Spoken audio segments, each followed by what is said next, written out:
What's going on, guys? It's Nero from UK Mobile Review. In front of me is the Galaxy S5 smartphone. We're going to give you a walkthrough on the initial setup process.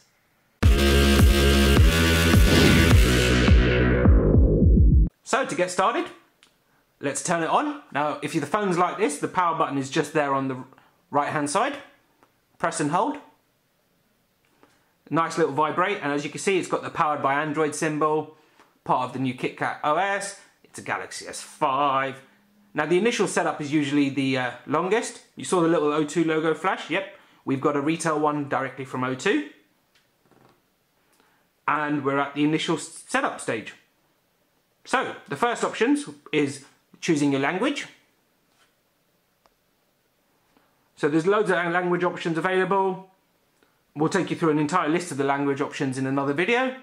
But as you can see, you can go everything from Catalan through European languages, and there's a few non-European ones as well, especially for the Chinese market.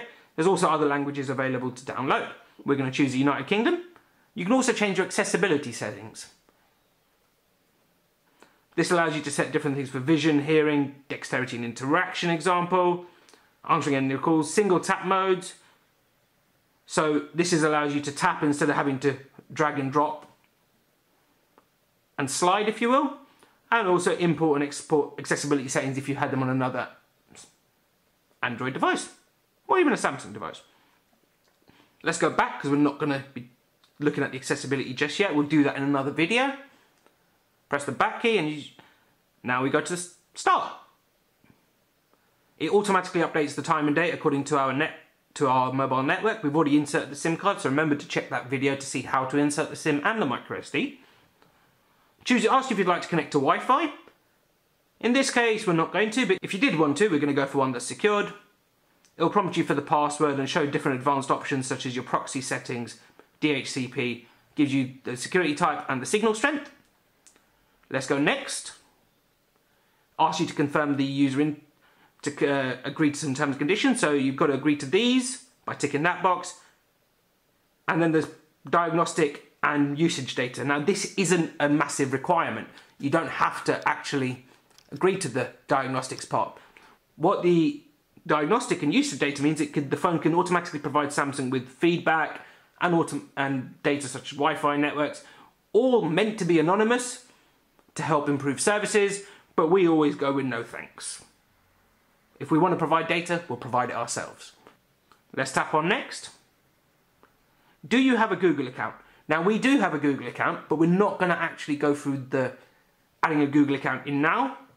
However, if you choose to, you can tap on yes, it'll ask you to sign in, and then it will ask you whether you'd like to back your services up to this Google account and whether you'd like to initially restore all your apps and services.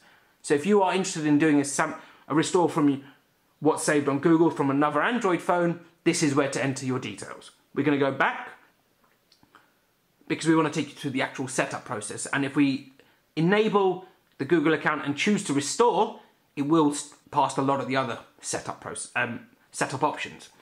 So we go no. It then asks, would you like to get one? So if you don't have a Google account, it's your first Android phone, or you've never had Gmail before, and remember a Google account is a Gmail account, it's the same thing, then you can choose get an account, and then it will ask you to go through and personalize services and even go set up your new account. Let's post back. We're going to tap on no.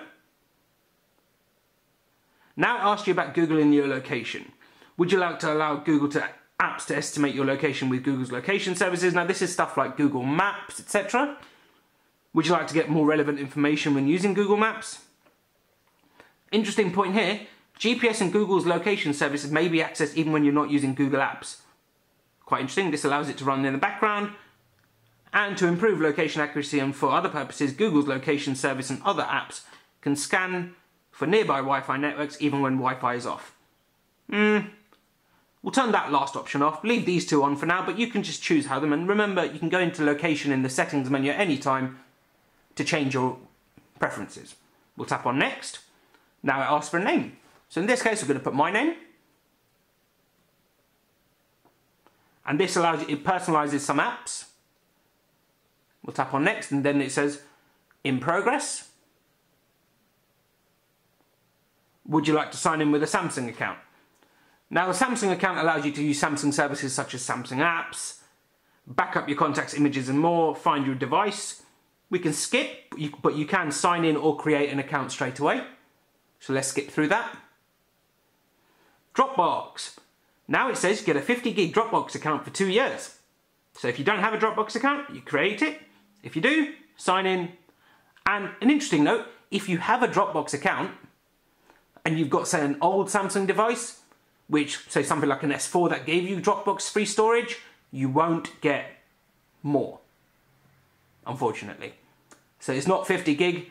If you've already had the Samsung promo, well, you won't get it again unless that promo is finished. So now let's skip through. And now it says choose a device name. And this is quite easy for when you're doing things like Bluetooth, Wi-Fi, direct or tethering. We'll just go with Nirav G. We're not going to go with the Galaxy S5 in the name, because if anyone's scanning the Bluetooth, they know we've got a Galaxy S5. And now let's tap finish. And welcome to your Galaxy S5. Thanks for watching. Please like, comment and subscribe. And yeah, see you soon.